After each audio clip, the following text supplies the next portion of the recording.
Good afternoon, everyone. Your speaker today is majoring in human nutrition, food, and exercise, and she has been studying integrative health therapies as a method of healing for the body and mind in kind of conjuncture with Western medicine. She has been shadowing many health professionals who are also looking kind of into this and benefits of these therapies like yoga, aromatherapy, in order to kind of better your life and your well-being. Personally, she thinks that aromatherapy is a huge issue because the sense of smell is very powerful and plays a key component in memory. And so she has decided to further research this topic of aromatherapy. So without further ado, Shannon Dallas on aromatherapy.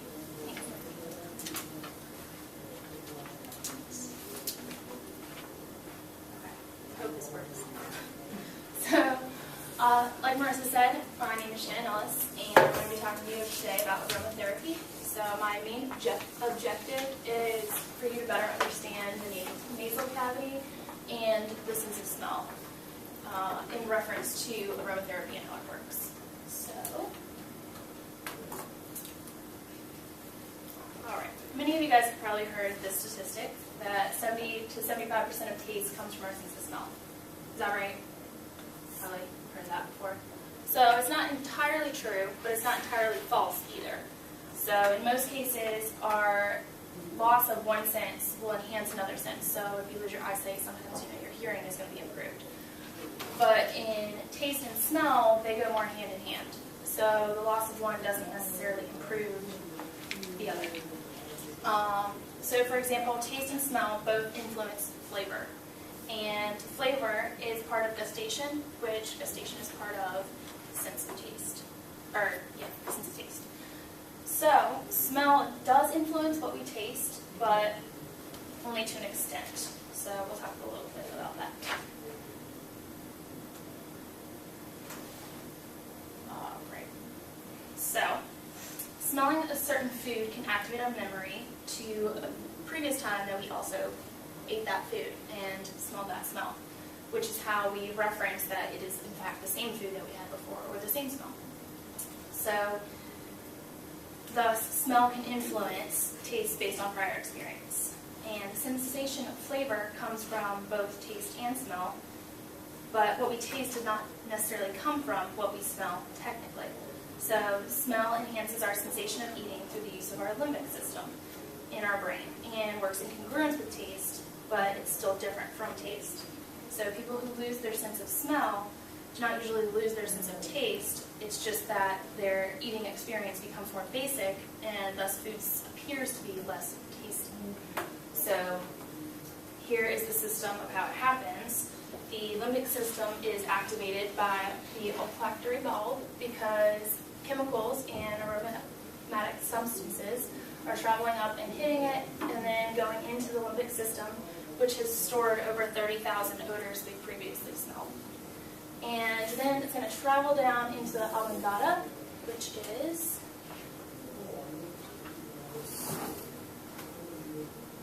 right here. So here's that limbic system you just saw.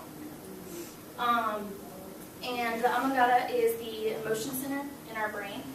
So this is how smells are going to trigger cognitive responses based on the odors we've previously stored. So because odors can be correlated with certain memories, they can stand out and reflect on previously happened events in our minds. So have any of you guys ever smelled something and it brought back a certain memory, maybe from your childhood, something like that, possibly, so you understand a little bit? So the biggest example I can give is my dad is type 1 diabetic. So he has a pump that he attaches to a piece of skin, and that's how he'll get insulin into his body. So basically, there's this little tube and this needle is going to go into his skin, and the tube then connects down here to an insulin vial, or insulin reservoir, that looks like this. Alright, so back to that. So when I was younger, he used to have to, obviously inject himself with insulin. And so when the vial would run out of insulin, he'd have to change it. Well, when you poke it, you can smell insulin a little bit. has a whole bunch of chemicals in it, but one of them is phenyl. Phenyl is often found in Band-Aids. So sometimes when I walk into a room or something like that, I'll smell what I think of as insulin. And a lot of times it's going to happen in hospitals because it's going to be that same kind of chemical smell.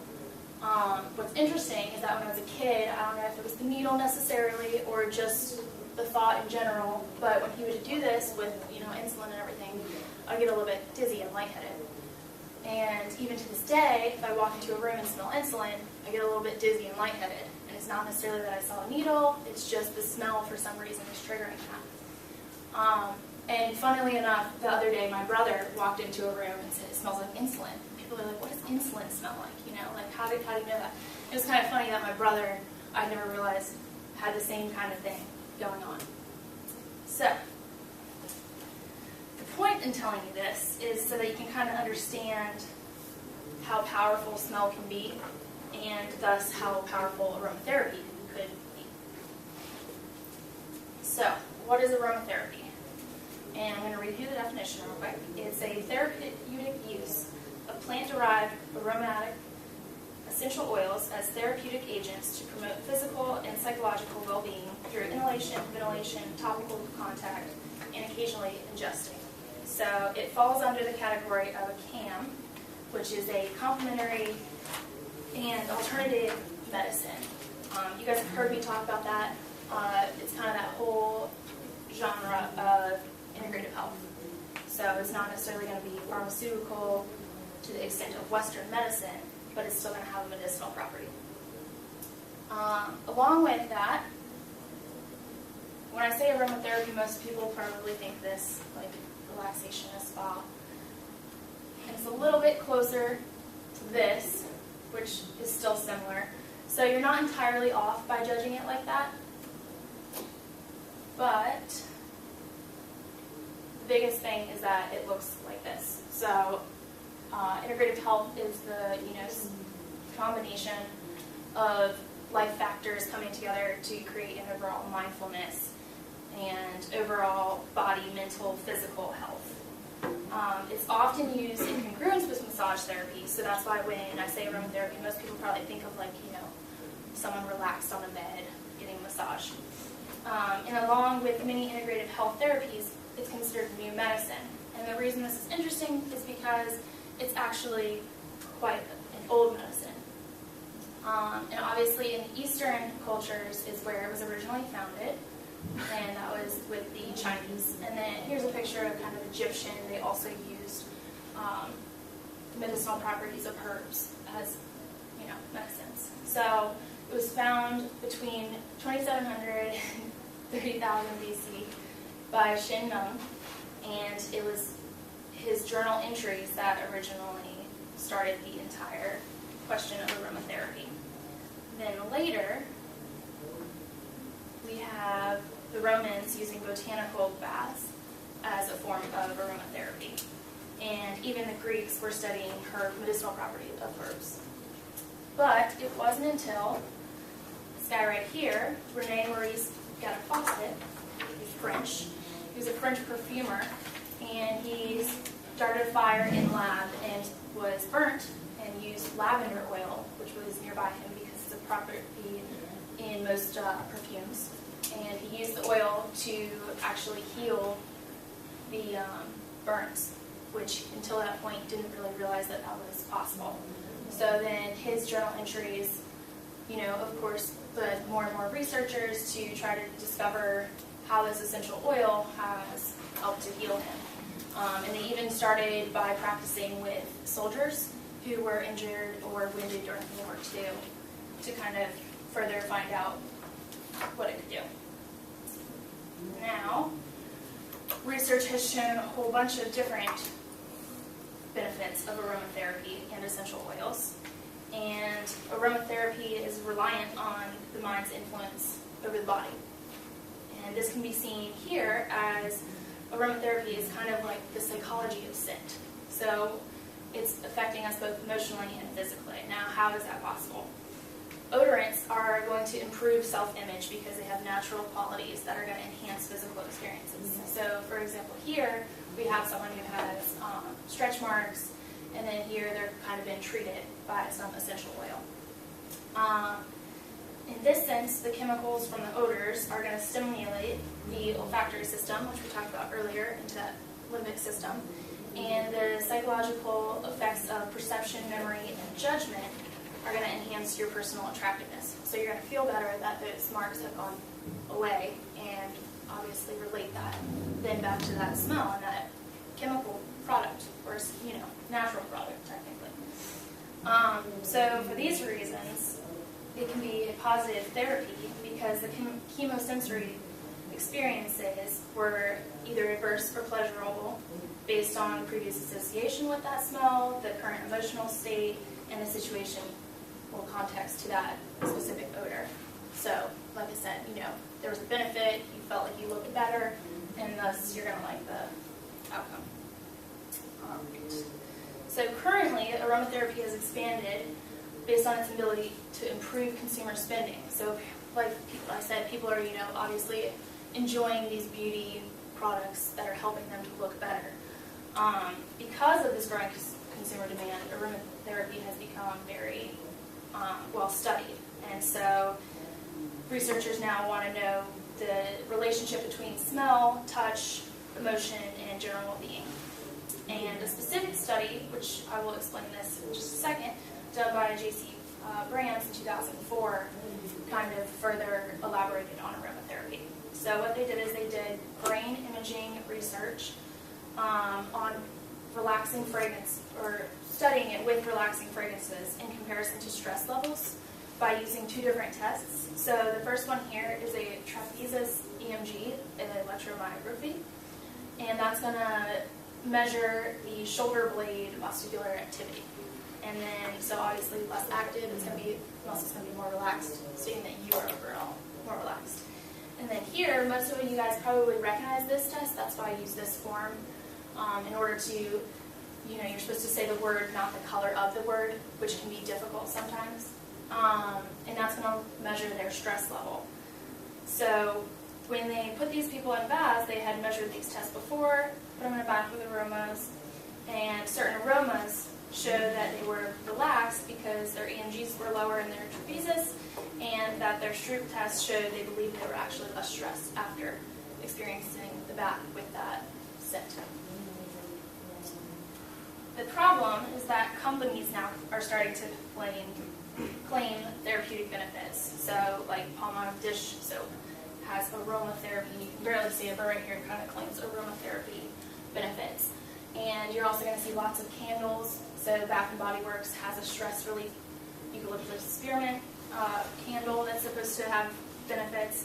And that's okay, but it's also creating a brand sense, which is also play on words, that discusses that the studies behind aromatherapy have been strategic because they're better selling products to create a more brand scent experience.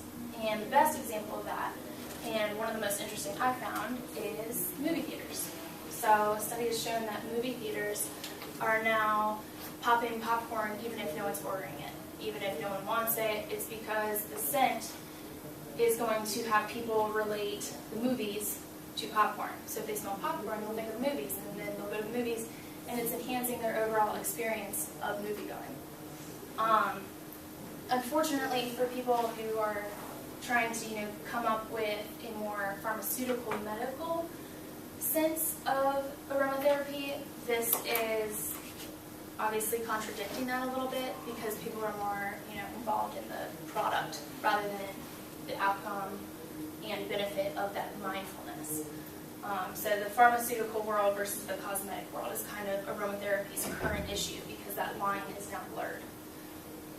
So essential oils are absorbed into the bloodstream via inhalation or application here, and their active components are triggering pharmaceutical responses versus, the ulteriors that we just looked at. So massage aromatherapy specifically can enhance sleep, reduce depression and anxiety, and enhance development of the body and even the body's immune system. And that's why doctors are more interested in the pharmaceutical effects of aromatherapy, because that in turn is then going to help with physical appearance. So most people in the United States are going to view aromatherapy how we kind of view it, as kind of like a beauty thing or a spa treatment, and forget about that it's actually going to help with reducing that depression or anxiety. And in France, doctors actually use aromatherapy. They use these things called aromatograms to help determine which essential oil is going to benefit each individual patient. This is good because it's keeping in mind the patient's, allergies, which sometimes if you buy a product from a store, you don't pay close enough attention, you're going to have an effect, and then you'll end up with a rash, and it's the opposite of what you're trying to get out of that product. Whereas this is going to keep in mind, allergies. It's also an individual specific test. And what they do is they're going to take a tissue sample and put it on a Petri culture dish like this and compare it to different essential oils. So here they have it compared against lavender or oregano and stuff like that. And then that way, when the desired outcome is seen, they'll use that in order to cure the patient of whatever ails them. So, it's just a picture of lavender because lavender and aromatherapy. Just wanted to explain it for you guys. But aromatherapy obviously is pretty complicated. There's these blurred lines that we're trying to overcome, and if we can overcome them, it'll be very beneficial because both scientific and spiritual benefits will be the outcome. And Western and Eastern worlds will kind of become more of an international health common ground for us globally, which will be beneficial in numerous ways, as I'm sure you can imagine. So, any questions, guys? Yeah. With the stretch mark picture, so the essential oils, was it the oil that actually fixed the stretch mark, but you're saying that the good smell that comes from the thing that fixed your stretch mark is also good, just because when you smell that you feel good? Well, so it's the oil that helps with that, which is letting off that scent. So your brain is then kind of combining that scent to that, and that's kind of the therapy. Is that you're going to use that because that's easier for people to recognize rather than using just one certain product, if that makes sense. Okay. Yeah. So it's just like a stress reliever thing? Primarily, they use it to relieve stress. So that's why they often use it with massage therapy, is because massage is also going to help relax the muscles. So between the smell and the actual physical touch, you're relaxing muscles, which in turn is going to enhance your sleep patterns, and that's what they recommend it a lot of the times. And then it's also going to prevent depression because of sleep. So it's going to have all of those kind of effects that it's going to relax your mind, essentially. And that's what they want in order for you to kind of be refreshed and regenerate your body's cycles. So it also does have sometimes like diuretic effects as well. I have one more question. So you were saying with the Petri dish, so not all smells work on all people, because I know like a lot of times for sleep there'll be like lavender or something, so. Right, and that's what they're saying, and that's why the French have kind of explored it even more to say like some people are going to have different reactions, some people are going to be allergic, and that's going to cause kind of a contradiction to the effect you're trying to see. Okay.